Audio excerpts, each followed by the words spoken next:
साधु साधु साधु। नमो तस् भगवतो अरहतो सम्मा संबुद्धस्स। साधु साधु साधु। हमारे परम पूज्य गुरु जी जिन्होंने हमें धर्म को सिखाया, उन्हें नमन करते हैं। साधु साधु साधु। श्रद्धावान उपासक उपासिकागण, प्रिय बच्चों, धम्म पद में अनेक सी कथाओं को, अनेक सी विस्तारपूर्ण बातों को भगवान ने दिया है, बताया है। गाथाएं हैं पूरी धम्मपद के अंदर। उसमें पहली गाथा को आज हम सीखने का प्रयास करेंगे। गाथा ऐसी है। मनोपुब्बंगमा धम्मा मनोसेट्ठा मनोमया मनसा चेपदुत्थेन भासति वा करोति वा ततो नं दुःखमन्वेति चक्कं ववहतो पदं। मनोपुब्बंगमा धम्मा, मन जो है सभी कर्मों में, चाहे पाप कर्म हो या पुण्य कर्म हो, इसमें अग्र है। मनोसेट्ठा, मन यह श्रेष्ठ है। जो भी हम हमारे मन से जो भी हम अपने जीवन में कार्य करते हैं, उसमें यह जो मन है वह प्रमुख होता है। मनोमया, सारी की सारी चीजें हमारे जीवन में मन से निर्मित है। इस मन से या फिर इस मन को कोई प्रदूषित करे, बुरा विचार मन में लाकर जो भी कर्म करे, उस कर्म का फल जो है, कर्म तो कर लिया, उस कर्म का फल जो है वह उसके पीछे पीछे आता है। भगवान बताते हैं कि किस तरह से आता है। जिस तरह से बैल के पीछे बैलगाड़ी के चक्के चलते आते हैं, घूमते आते हैं, उसी तरह मनुष्य के पीछे भी उसका किया हुआ कर्म पीछे पीछे आता है। इस गाथा के बारे में भगवान ने विस्तार किया है। इस विस्तार में है कि भगवान बुद्ध के समय में महास्वर्ण नाम के श्रावस्ती में एक धनवान व्यापारी थे, सेठ थे। वह निपुत्र थे, उन्हें कोई संतान नहीं थी। एक समय वह शहर में आते समय उन्होंने एक बड़े से बरगद के वृक्ष को, अजपाल वृक्ष को देखा और उसने सोचा कि इसकी सेवा मैं कर लूं तो इसमें विद्यमान कोई जो है वो मुझे पुत्र की प्राप्ति करा सके। तो इस आशय से, इस प्रार्थना से उसने उस वृक्ष के नीचे झाड़ू आदि लगाया, साफ किया और घर चला गया। कुछ समय के बाद उसकी प्रार्थना से एक पुत्र उत्पन्न हुआ। तो उस व्यापारी ने सोचा, महास्वर्ण ने सोचा कि यह जो पुत्र है वह मुझे अजपाल यानी निग्रोध वृक्ष या फिर बरगद के वृक्ष के कारण प्राप्त हुआ है, इसीलिए उस पुत्र का नाम उसने पाल रखा। कुछ समय के बाद उसे एक और पुत्र उत्पन्न हुआ। तो ये दोनों पुत्रों का नाम उसने पहले महापाल और फिर दूसरे का नाम चूलपाल करके रखा। समय के साथ ये दोनों पुत्र बड़े हुए, अध्ययन अध्यापन किया, उसके बाद में इनकी शादी हो गई। एक दिन ये महापाल जो है वो शहर में जब आ रहे थे तब उन्होंने भगवान बुद्ध को देखा और उनकी वाणी सुनने के उनमें विचार उठा। हम भी इधर उधर घूमते हुए जाते हैं और देखते हैं कोई बड़ा सुंदर सी कोई इमारत हो या कोई बड़ा सुंदर सा कोई जगह हो, तो हम क्या करते हैं, वहाँ रुक जाते हैं और थोड़ी देर के लिए घूम लेते हैं। तो महापाल ने सोचा कि यहाँ लोग बैठे हैं, भगवान बुद्ध हैं, इसी आशय से मैं भी जाकर उन्हें देख लूँ, सुन लूँ। तो वो जाता है और भगवान का धर्म सुनना शुरू करता है।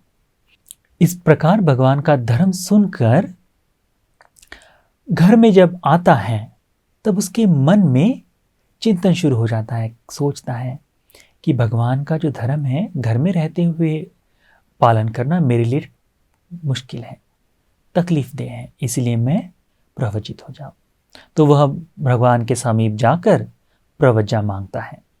प्रवचित होने के बाद 5 वर्षों तक भगवान के समीप रहकर भगवान से धर्म को सीखता है। फिर 5 वर्षों बाद वह सोचता है कि मैंने बहुत लंबा समय भगवान के सानिध्य में व्यतीत किया, धर्म को सीखा, अब मैंने चारिका के लिए जाना चाहिए, भ्रमंती के लिए जाना चाहिए। तो कुछ 60 भिक्षुओं के साथ वह भ्रमंती के लिए निकलता है, चारिका के लिए निकलता है। उस समय चारिका में जाने के बाद वर्षावास का समय शुरू हो जाता है, वर्षा ऋतु शुरू हो जाता है। तो भगवान की आज्ञा अनुसार, जैसे भगवान ने बताया है कि भिक्षु ने वर्षावास के समय एक जगह स्थिर होना चाहिए, तो वह भी भगवान के कहे अनुसार यह 60 भिक्षुओं के समेत महापाल भंते किसी गांव में वर्षावास ऋतु के लिए रुकते हैं। महापाल भंते जी सोचते हैं कि मैंने लंबे समय तक धर्म को सीखा, अब उस पर प्रयास करने का यह वर्षावास का समय है, तो मैंने पुरजोर प्रयत्न करना चाहिए इसे पूर्ण करने के लिए। तो क्या करते हैं वे करते हैं कि जो 4 एरियाएं बताई गई हुई हैं, जैसे हम लोग 4 तरह की एरियाओं का इस्तेमाल करते हैं। जैसे चलना है, एक एरिया हो गई, दूसरा है बैठना, तीसरा है खड़े रहना और चौथा है सोना। तो इन 4 एरियाओं में से, 4 शरीर की क्रियाओं में से एक को छोड़ देने का विचार करते हैं। तो वे सोना छोड़ देने का निश्चय करते हैं और कहते हैं कि इस वर्षावास ऋतु में मैं बगैर सोए बैठकर ही धर्म की साधना करूंगा, 3 एरियाओं पर ही जीवन यापन करूंगा। इस आशय से वह बैठ जाते हैं। तो पहले माह तक वर्षावास का 1 माह बड़े अच्छे से गुजरता है, पर दूसरे महीने की शुरुआत में उनमें आंखों का रोग उत्पन्न हो जाता है, जिस कारण से वह बड़ी वेदना में होते हैं। तो उनके उपस्थायक जो गांव का जिस व्यक्ति ने आराधना की थी उन्हें वर्षावास के लिए, वह किसी वैद्य की वहां व्यवस्था करा देते हैं। तो ये जो वैद्य राज है भंते जी के पास आता है और भंते जी को कहता है कि भंते, आप इस दवाई को अपनी आंखों में डालिए सोते समय। तो भंते जी वह दवाई ले लेते हैं। फिर सोचते हैं कि मैंने जो निश्चय किया है 3 एरियाओं पर रहने का, यदि इस दवाई को लेने के लिए मैं सो जाऊं तो वह खंडित हो जाएगा, मेरा जो अथक परिश्रम है वह निष्फल हो जाएगा, इसीलिए मैंने बैठे बैठे ही डालना चाहिए करके वो बैठे बैठे ही अपनी आंखों में दवाई डालते हैं। तो उस कारण उनका जो आंखों का रोग है वह ठीक नहीं हो पाता। कुछ समय बाद वह वैद्य पुनः आते हैं और पूछते हैं, भंते जी आपका आंखों का दर्द कैसा है? तो वो कहते हैं, महापाल भंते जी बताते हैं कि आंखें तो अब तक ठीक नहीं हुई। तो वैद्यराज सोचते हैं कि जो दवाई मैंने इन्हें दी, एक बार में ही इनकी आंखें ठीक कर सकती थी।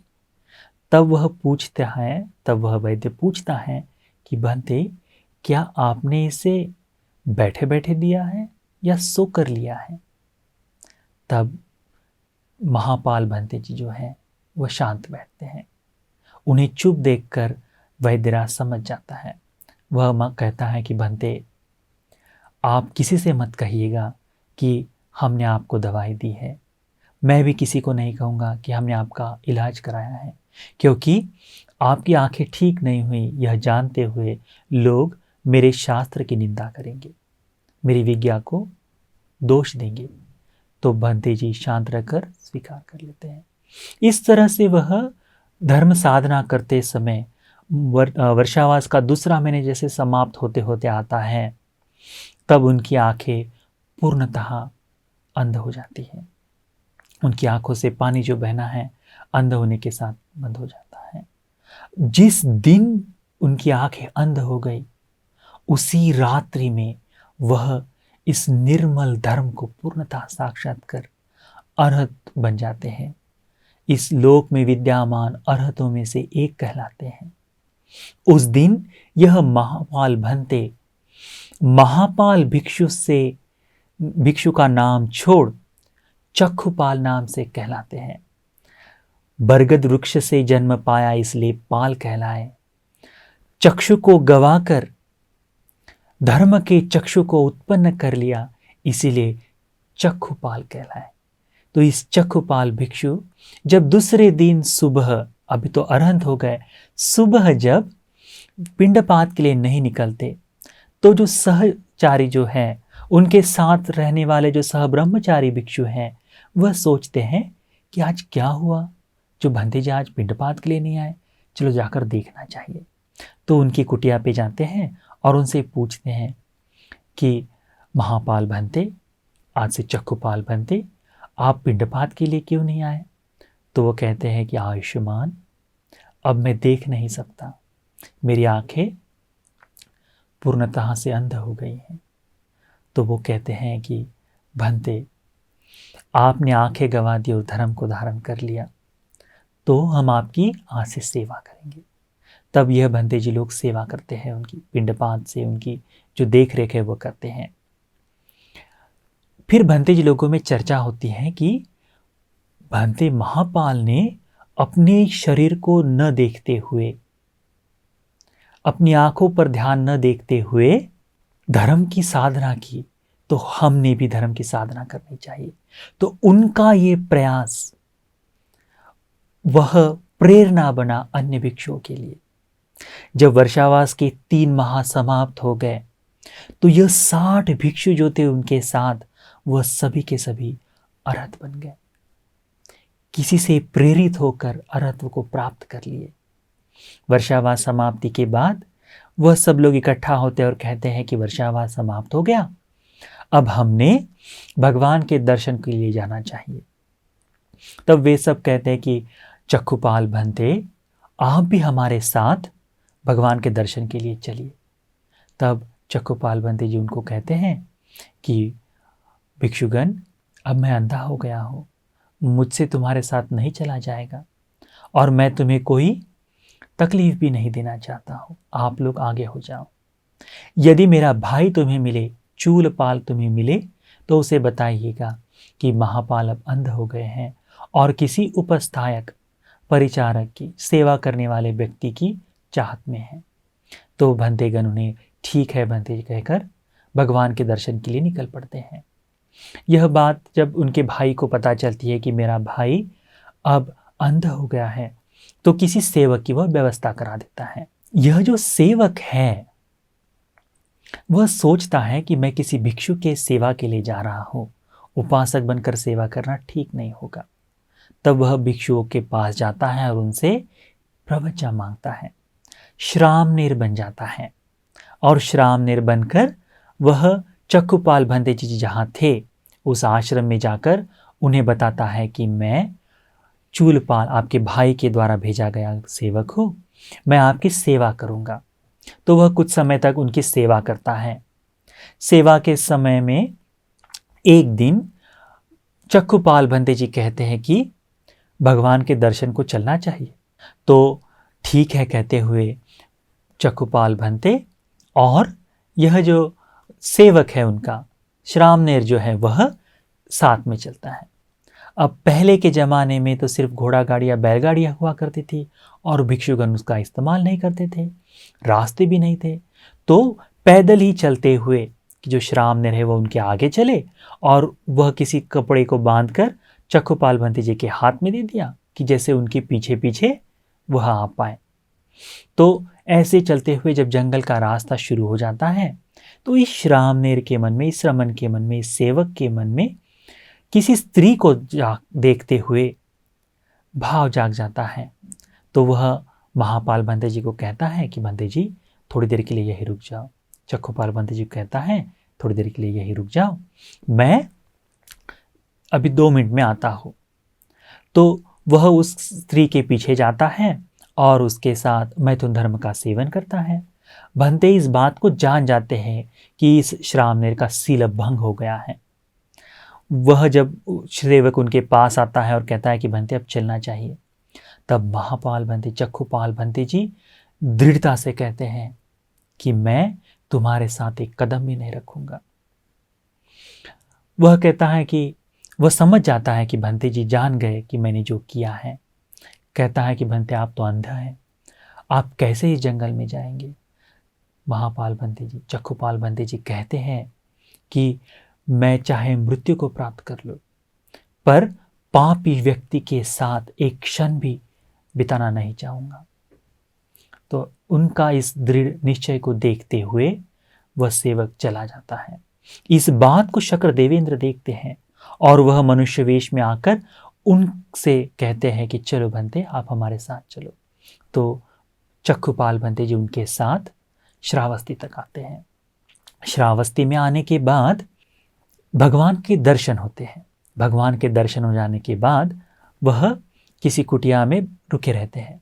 तो समय जैसे बिताते हैं, तो अभी तो अंध हो गए हैं, बहुत सारा काम नहीं कर पाते, तो चंक्रमण जो है, चलने की जो साधना है वो करते रहते हैं। तो संध्या के समय में जब चंक्रमण करते होते हैं तो अनेक से छोटे छोटे कीट जो है, जीव जंतु है, उनके पैरों के नीचे आकर मर जाते हैं। तो दूसरे दिन सुबह भंते जी लोग इकट्ठा होते हैं और देखते हैं कि इस चंक्रमण वेदिका पर छोटे छोटे सत्व जो है मरे पड़े हुए हैं। तो भगवान से जाकर उस दोष कहते हैं कि भगवान देखो, चक्षुपाल भंते जी ने बहुत सी जीव हिंसा की है। तो भगवान पूछते हैं क्या तुमने उन्हें जीवों को मारते हुए देखा है? तो भिक्षुगण जवाब देते हैं कि नहीं भंते, हमने नहीं देखा। तो जैसे तुमने उन्हें मारते हुए नहीं देखा, वैसे ही चक्षुपाल ने भी उन्हें मरते हुए नहीं देखा है, उन्हें उसने मारा नहीं है।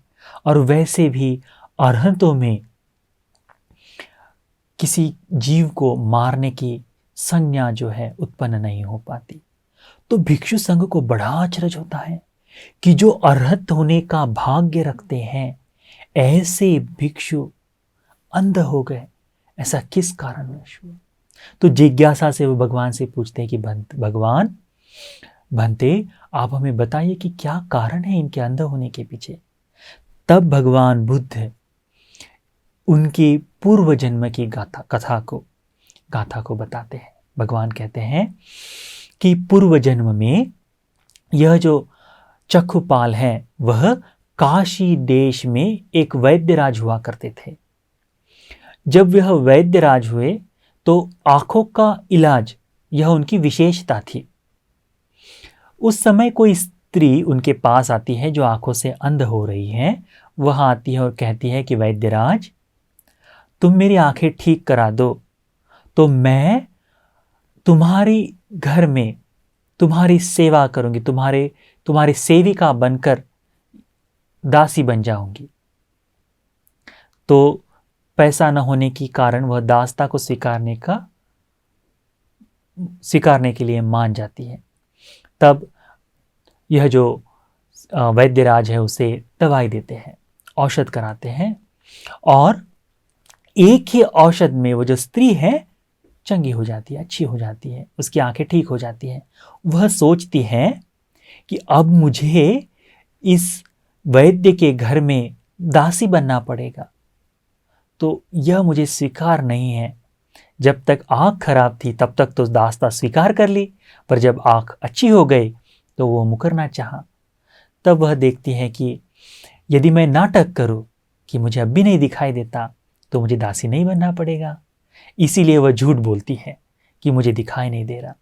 तो ये जो वैद्यराज है पुनः दवाई देते हैं, फिर भी कहते कि मुझे दिखाई नहीं दे रहा।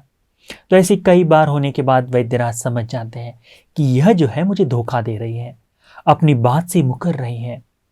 तो उस पर क्रोधित होते हुए उसे सिखाने के लिए, उसे दंड देने के लिए वह उसको ऐसी औषध देते हैं जिससे वह अंध हो जाए। देखा, दंडित करने के लिए ना हो, दंडित करने के लिए भी हो, सिखाने के लिए भी हो, परंतु क्रोधमय चित्त से उन्होंने उसे दवाई दी और उस दवा के कारण ये जो स्त्री है अंधी हो जाती है। भगवान इस वाक्य को देखते हुए भिक्षु संघ को बताते हैं कि मनो पुब्बंगमा धम्म, मन जो है श्रेष्ठ है, सभी धर्मों में अग्र है। पाप और पुण्य के लिए मन ही जो है आगे बढ़ता है। मनो सेठा, मन श्रेष्ठ है सभी धर्मों में। मनोमया, सारी की सारी बातें मन से उत्पन्न होती हैं। तो मन को प्रदुष्टित करते हुए, मन में बुरा भाव जगाते हुए जो भी कर्म कर ले, तो वह उस कर्म का फल भोगता है। चक्षुपाल भंते जो थे, महापुण्यवान थे, प्रज्ञावान थे। उन्हें धर्म को समझकर निर्वाण को पाने का पुण्य था, परंतु पिछले जन्मों में जो कर्म किया उन्होंने, उसका फल यहां आने के बाद भी उन्हें मिला है। कैसे मिला है? दुख से, बड़ी वेदना के साथ। जब वह साधना कर रहे थे तो उनकी आंखों से अश्रु बह रहे थे, परंतु उन्होंने अपनी साधना की रत नहीं छोड़ी, साधना को करते रहे। दुख से क्यों न हो, परंतु उन्होंने प्रयास किया। तो दुख भोगता है। भगवान उसकी उपमा कहते हैं कि जैसे बैल के पीछे बैलगाड़ी के चक्के चलते हैं, तो देखो बैल के पीछे चक्के अपने आप नहीं आते, कपास जैसे हल्के होकर नहीं आते। पूरे बैलगाड़ी का जो बोझ है, जो भार है, उसे ढोते हुए बड़े ही दुख से खींचते हैं। तो हमारा किया हुआ कर्म भी हम बड़े दुख से भोगते हैं करके भगवान इस गाथा में इंगित करते हैं, हमें इससे बताते हैं। तो थोड़ा सा भी क्यों न हो, जो पाप किया है उसका कर्म, उसका फल जो है तुम्हें भोगना पड़ेगा, ढोना पड़ेगा। हमें समझना चाहिए कि भगवान के स्वाख्या धर्म में, इस निर्मल वाणी में जो पुण्य की बात बताते हैं, जो पुण्य के संग्रह से भरा हुआ है, ऐसे पुण्य का संचय हमने करना चाहिए। और अकुशल विचार, मन में बुरा जो भाव है उसे छोड़ देना चाहिए कि भविष्य में मुझे इसका फल न भोगना पड़े। तो ऐसा भाव लाते हुए हमने हमारे मन में कुशल कर्म करना चाहिए, क्योंकि मन जो है वही है जो सारा का सारा प्रपंच, सारा का सारा जंजाल जमा करते हैं। तो मन को अपने वश में करने का प्रयास करो, मन पर काबू करने का प्रयास करो, जिस कारण इससे होने वाले पाप कर्म का फल तुम्हें दुख से भोगना ना पड़े। चक्षुपाल भंते जी तो अब उस कर्म से मुक्त हो गए, अरहंत हो गए। आप वो पुनः जन्म न लेंगे, ऐसी स्थिति को प्राप्त कर लिए। परंतु हमने किया हुआ जो अनंत जन्मों का पाप कर्म है वो अब भी भोग रहे हैं। तो धर्म की वाणी को सुनते हुए, जैसे चक्षुपाल भंते जी से प्रेरणा पाकर सभी के सभी भक्तगण धर्म के मार्ग पर चलने के लिए प्रेरित हो गए, प्रयास करने लगे, वैसे ही हमने भी प्रयास करना चाहिए। भगवान की इस वाणी को सुनते हुए, धम्मपद की कहानियों को सुनते हुए, इस कथाओं को सुनते हुए, इस गाथा को मनन कर लो, याद कर लो कि जैसे जैसे मन में कोई भाव उठे तो ये याद की हुई गाथा उस बुरे भाव का शमन कर सके। तो होगा कि मन में धर्म को धारण कर लिया है, तब उस धर्म के अनुसार जीवन जी पाओगे, बहुश्रुत हो पाओगे। यह धम्मपद की जो कथा है, जो हमें सन्मार्ग पर चलने के लिए प्रेरित करती है, अच्छे मार्ग पर चलने के लिए प्रेरित करती है, वह आप सभी को बुद्ध की इस निर्मल वाणी को प्राप्त कर धर्म मार्ग पर चलने के लिए प्रेरणादायी साबित हो। साधु साधु साधु।